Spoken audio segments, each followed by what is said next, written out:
Hey, thank you, Giovanna. Now, you guys enjoyed the festivities upstairs, but I thought I would take a little peek around the center and get to know more about what they offer. And I found here Anthony Ramos, who is the communications director of the center. Welcome to the program. Thank you very much. Now, we've been here already, and there's been an amazing diversity of people coming in and out. It's nonstop. So I know there's a lot of things going on at the center, and we really want to get the Bronx community aware of what you guys are doing. Sure. So could you give us a little tour, maybe a little history? Absolutely.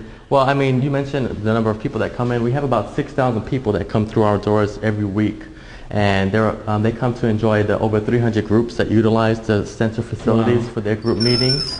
And we also have tons of special events every month in the building from these groups, and also center-sponsored special events. That's incredible, and you really need to come out and learn more about what they do here. So I'm going to have Anthony take us on a tour and learn more about the services that they provide. You ready?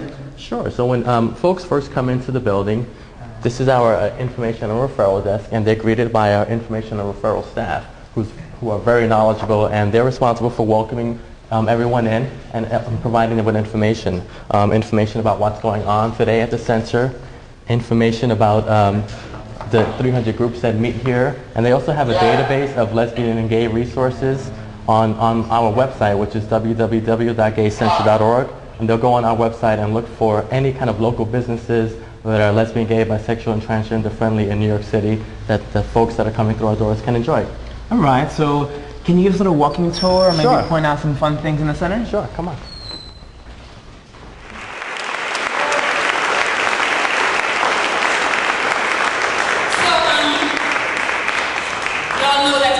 Illegal to be lesbian in Jamaica, right?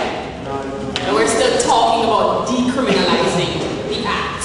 You know, cunnilingus is like illegal in Jamaica if it have 4 breasts in the process. Yeah, no, some of you quicker than others. I recently was in an interaction with a woman who is Jamaican and lives in Jamaica, so I had to jet off to Jamaica quite frequently because you can't really be in a relationship if you're not in it. So this one I wrote because I had to negotiate a queer relationship in Jamaica over the last year or so.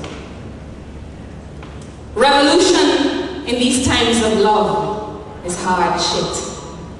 Split the broadside of courage and kiss her on Hope Road. When she picks you up from the airport, hold her hands. While she's driving, dimple the slight swell of her left ass cheek. Ignore the truck driver high enough to see your palm cup the pert attention of her right nipple. Discuss the nuances of the Black American dialect.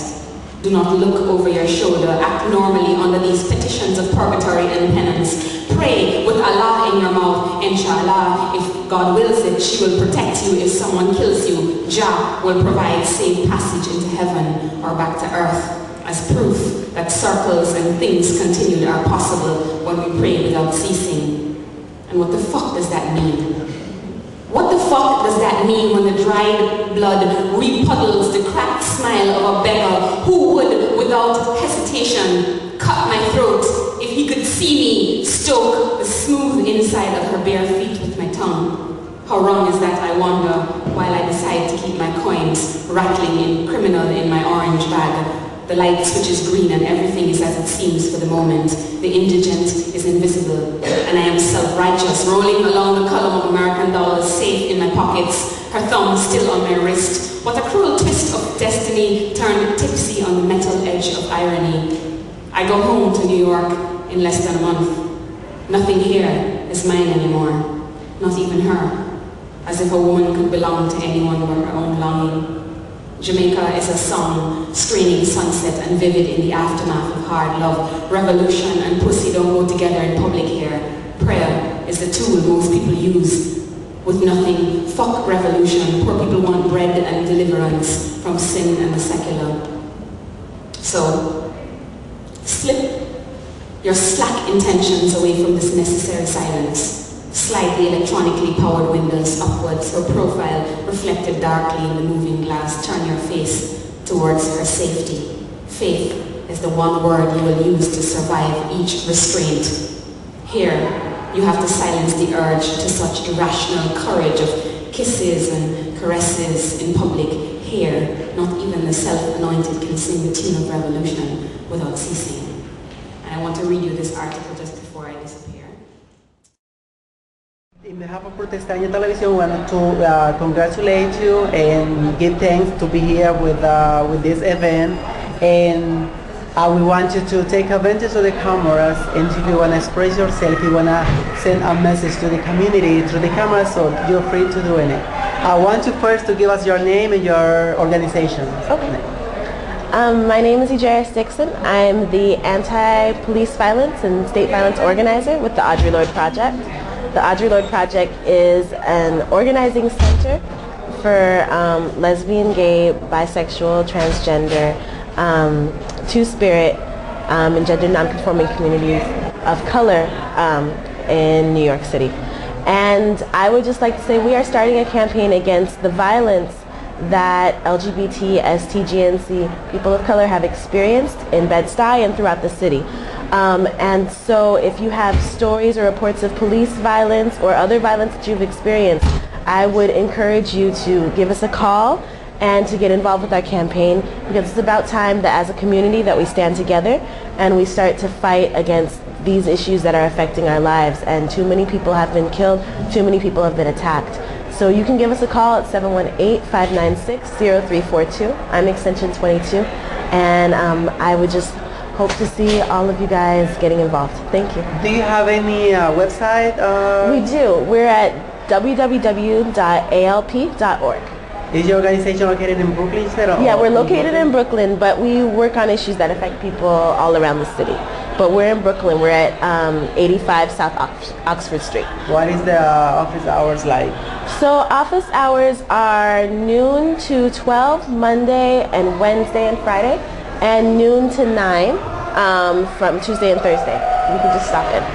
Thank you so much for being here with us, and I hope, like, with this message, people is gonna, start like getting involved with you, and because we gotta get together and fight together. Thank you very much. Thanks a lot. Thank you for having me. It's a pleasure to have you here. Okay, thank you. All right, bye bye. Bye. Nos veremos un minutito, por favor, porque vamos a continuar con otras personas. Chao, chao. This is our lobby. Back in 2001, the center reopened its doors after a renovation. It had been closed for a couple of years while the building was renovated.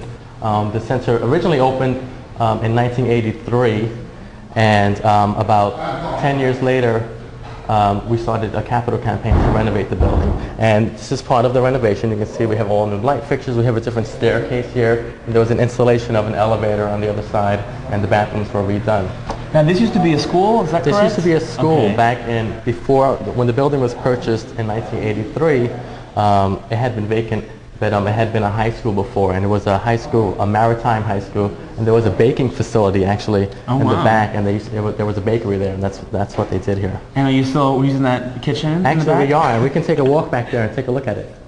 All right, let's go. Oh, this is beautiful. Yeah, this is the garden,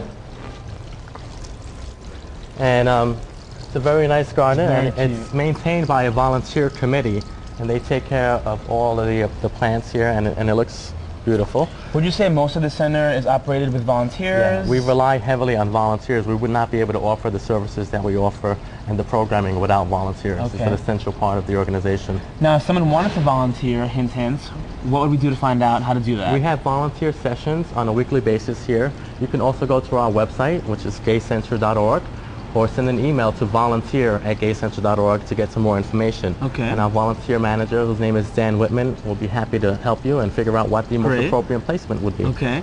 Now, what inspired the creation of the center? What made us do this? Well, I mean, back in the early 80s, there was a lot of movement within the LGBT community with the advent of HIV and AIDS.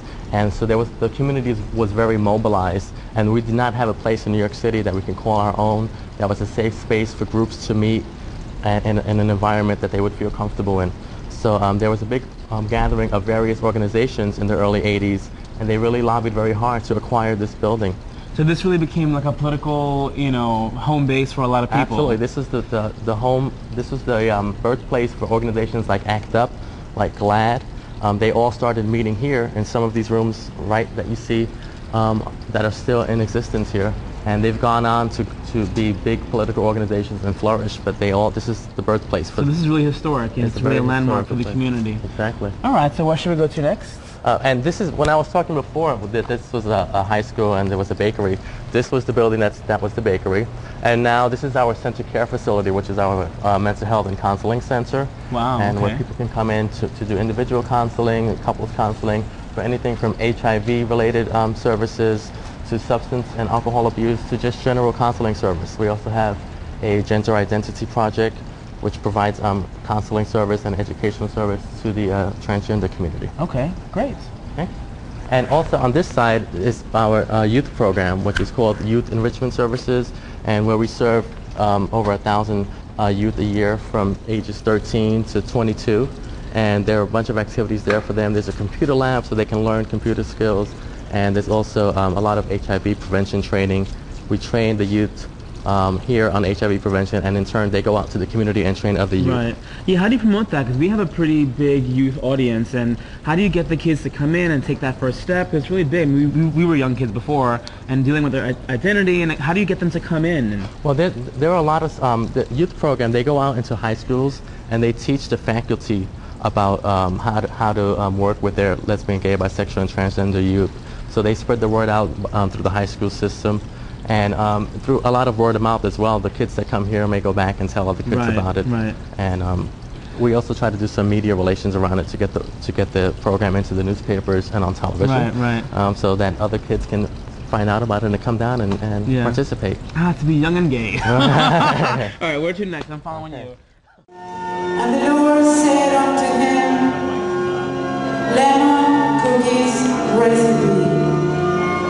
The secret is on the baking soda.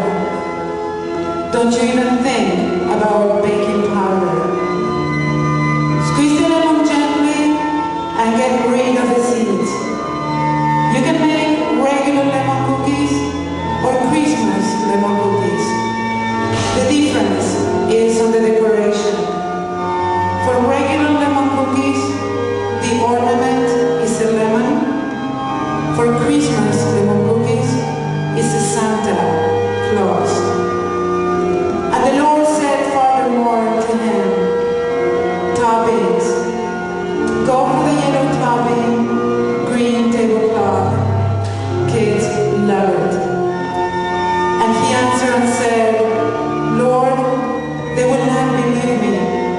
For they will say that the Father of their fathers has not appeared unto me to pass me the lemon cookies recipe. And the Lord said unto him, for birthday parties use sparkles. It suggests celebration and happiness in general. If you don't care for the meanings, just go for the taste. Sweet or sour. For sour, add more lemon. For sweet, less. You don't need to add sugar. Just reduce lemon. Chapter 24, St. Luke. And he answered and said, Lord, my name is not Luke. And the Lord said unto him, parable of the sower, St. Luke. I feel optimistic and full of thoughts, and full of faith, and full of thoughts. It sounds like an impossible combination, but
judge one day, we're not going to judge you at all. It's like if you don't read about it, it doesn't exist. We have an expression in Finland that reflects this spirit. No pain, no gain. I'm not really from Finland, but we have another expression in Argentina that is very similar. Go west, young man, and grow with your country. I'm going to leave you with a thought. Some people hate homosexuals. We all know that. But why? Do you know why? Well, it comes from fear, resentment. Some of them were hit by a gay piano when they were very, very young. It's very difficult to forget something like that. Just trying to imagine a huge gay piano hitting you, maybe on the head. You would hate all gay people too. And most pianists are lesbians, everybody knows that. Except for the ones who play Christmas carols, those are bisexuals. When I was a kid, I was terrified of gay pianos. Okay, I'm going to leave you here. Thank you. Nos encontramos aquí con otra de las personalidades que se hizo presente en este evento, en este magno evento de esta noche. Creo que es una combinación de poesía, canto, rap, reggaetón, no sé, pero algo así. Él nos va a explicar ahora mismo. De parte de Frutestaña Televisión queremos felicitarte y darte las gracias por estar con nosotros compartiendo este precioso momento. Pues gracias. Y nos gustaría saber tu nombre completo, de dónde eres, dónde vives y qué es lo que haces y qué hacías esta noche acá. Bueno, mi nombre es Héctor Luis Rivera y formo parte de un grupo de colectivo de artistas y organizadores y educadores que nos llamamos los Welfare Poets, que quiere decir los poetas del bienestar de la comunidad. Y estoy aquí en este evento de Amnesty International y sobre el documento que sacaron sobre los abusos de los policías en contra de la comunidad lesbiana y gay, y pues a donde quiera que hay opresión, a donde quiera que hay gente que caen en manos de policía y opresión así, pues nosotros tenemos que unirnos porque es la misma lucha. ¿Es un grupo, cómo es Sí. esto? ¿Es un grupo grande? ¿Tú representaste a todo tu grupo o hay más personas que también están en tu grupo? Sí, es un grupo como de 10 personas tocando música y educadores y músicos, sí. Sí, llegué aquí con mi música y con mi poesía y para compartir con la gente aquí. Bueno, pues de parte de Frutestaña Televisión, como te lo dije al principio, felicitarte. De más que todo el mensaje de tu, porque tú escribes esto, los poemas, tú los escribes, ¿verdad? Sí. Luego tú le pones música. Sí. Más que todo, ¿a qué se enfoca? ¿De qué se trata? Bueno, para ponerlo simple, crear un mundo donde todos los mundos quepan. Ajá. ¿Tú ves situaciones o te cuentan esas situaciones? ¿Cómo tú las llevas a tu bueno, del diario viva, diario vivir, de los periódicos, de los cuentos, de gente de su propia lucha, de los héroes y héroes de nuestro vecindario, de la comunidad, y ahí se inspira uno. Hay mucho que inspirarse por tanta gente que estamos alrededor en esta ciudad, Nueva York. Y ese grupo de poetas del bienestar puede seguir creciendo, llega más gente. ¿Cómo podría ser si hay alguno que está interesado en juntarse contigo? Pues nos puede contactar en welfarepoets.com, www.welfarepoets, LFAREPOETS.com. ¿Y si tiene algún teléfono? O bueno, por ahí en el website. Ahí lo encuentran. Ajá. Bueno, entonces nuevamente muchísimas gracias por estar aquí con nosotros. Esperamos verte más a menudo, y si nos visitas en el Teatro Bad allá en Barreto, en el pues Bronx. Claro.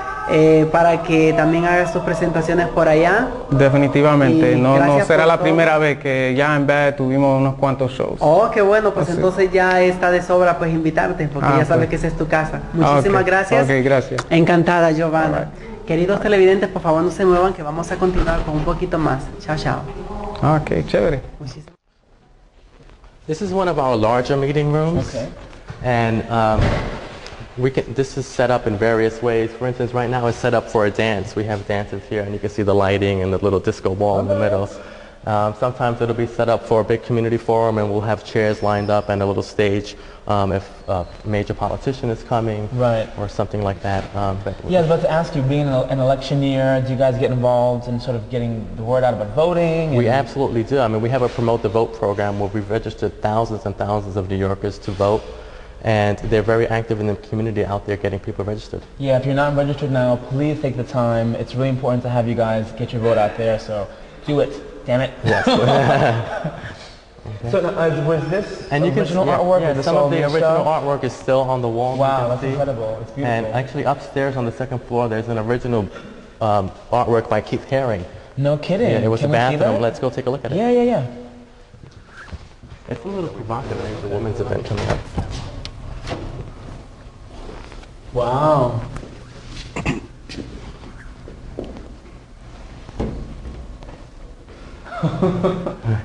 This is the Keith Haring bathroom. It was a bathroom before, and we've maintained the original kind of feel of it and the original artwork of it. Now it's a historical kind of space now because it's like the only installation Right. in New York now, that's originally done by Keith Haring. And it's a bathroom, how appropriate. Yeah. And we use it now for meeting space, small Right. groups who come in here and have meetings. Right. Wow, have you ever had it appraised? Surely this has got to be... I'm sure, but this is kind of, this will always be here. Right, right. All right. It's one of a kind, yeah.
He looked back 3 times in our direction. He wanted to make sure that... No, it's not. But you know what? He raised our suspicions. Increase our suspicion.